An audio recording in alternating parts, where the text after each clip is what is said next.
The Spanish tragedy begins with the ghost of Don Andrea, a Spanish nobleman killed in a recent battle with Portugal.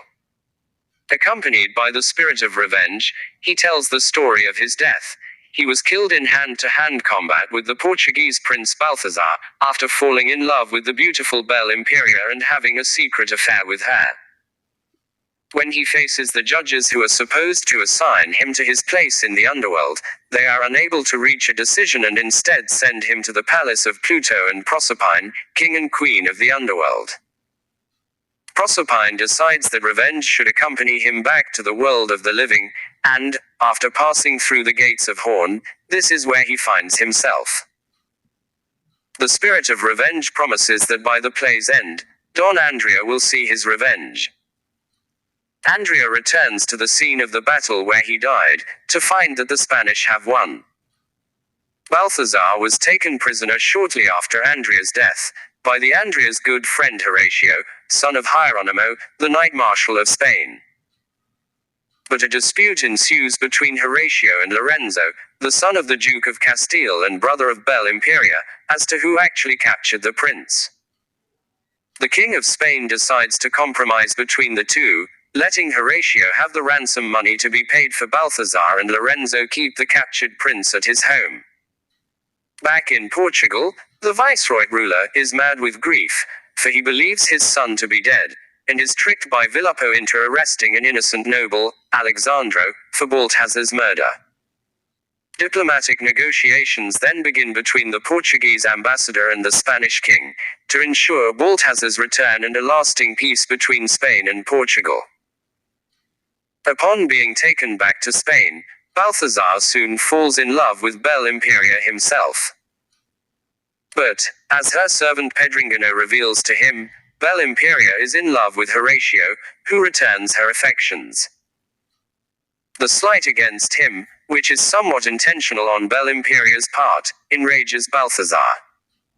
Horatio also incurs the hatred of Lorenzo, because of the fight over Balthazar's capture and the fact that the lower-born Horatio, the son of a civil servant, now consorts with Lorenzo's sister. So the two nobles decide to kill Horatio, which they successfully do with the aid of Pedringano and Balthazar's servant Cerberine, during an evening rendezvous between the two lovers. Belle Imperia is then taken away before Hieronymo stumbles onto the scene to discover his dead son. He is soon joined in uncontrollable grief by his wife, Isabella. In Portugal, Alexandro escapes death when the Portuguese ambassador returns from Spain with news that Balthazar still lives. Vilapó is then sentenced to death. In Spain, Hieronymo is almost driven insane by his inability to find justice for his son. Hieronymo receives a bloody letter in Belle Imperia's hand, identifying the murderers as Lorenzo and Balthazar, but he is uncertain whether or not to believe it. While Hieronymo is racked with grief, Lorenzo grows worried by Hieronymo's erratic behavior and acts in a Machiavellian manner to eliminate all evidence surrounding his crime. He tells Pedringano to kill Cerberine for gold but arranges it so that Pedringano is immediately arrested after the crime. He then leads Pedringano to believe that a pardon for his crime is hidden in a box brought to the execution by a messenger boy, a belief that prevents Pedringano from exposing Lorenzo before he is hanged. Negotiations continue between Spain and Portugal, now centering on a diplomatic marriage between Balthazar and Belle Imperia to unite the royal lines of the two countries. Ironically, a letter is found on Pedringano's body that confirms Hieronymo's suspicion over Lorenzo and Balthazar, but Lorenzo is able to deny Hieronymo access to the king, thus making royal justice unavailable to the distressed father. Hieronymo then vows to revenge himself privately on the two killers, using deception and a false show of friendship to keep Lorenzo off his guard. The marriage between Belle Imperia and Balthazar is set, and the viceroy travels to Spain to attend the ceremony.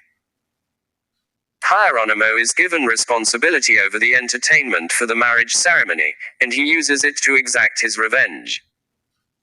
He devises a play, a tragedy, to be performed at the ceremonies, and convinces Lorenzo and Balthazar to act in it. Belle Imperia, by now a confederate in Hieronymo's plot for revenge, also acts in the play. Just before the play is acted, Isabella, insane with grief, kills herself. The plot of the tragedy mirrors the plot of the play as a whole. A sultan is driven to murder a noble friend through jealousy over a woman. Hieronymo casts himself in the role of the hired murderer. During the action of the play, Hieronymo's character stabs Lorenzo's character and Belle Imperia's character stabs Balthazar's character, before killing herself. But after the play is over, Hieronymo reveals to the horrified wedding guests, while standing over the corpse of his own son, that all the stabbings in the play were done with real knives, and that Lorenzo, Balthazar, and Belle Imperia are now all dead. He then tries to kill himself, but the king and viceroy and Duke of Castile stop him. In order to keep himself from talking, he bites out his own tongue. Tricking the Duke into giving him a knife, he then stabs the Duke and himself and then dies. Revenge and Andrea then have the final words of the play. Andrea assigns each of the play's good characters, Hieronymo, Belle Imperia, Horatio, and Isabella, to happy eternities. The rest of the characters are assigned to the various tortures and punishments of hell.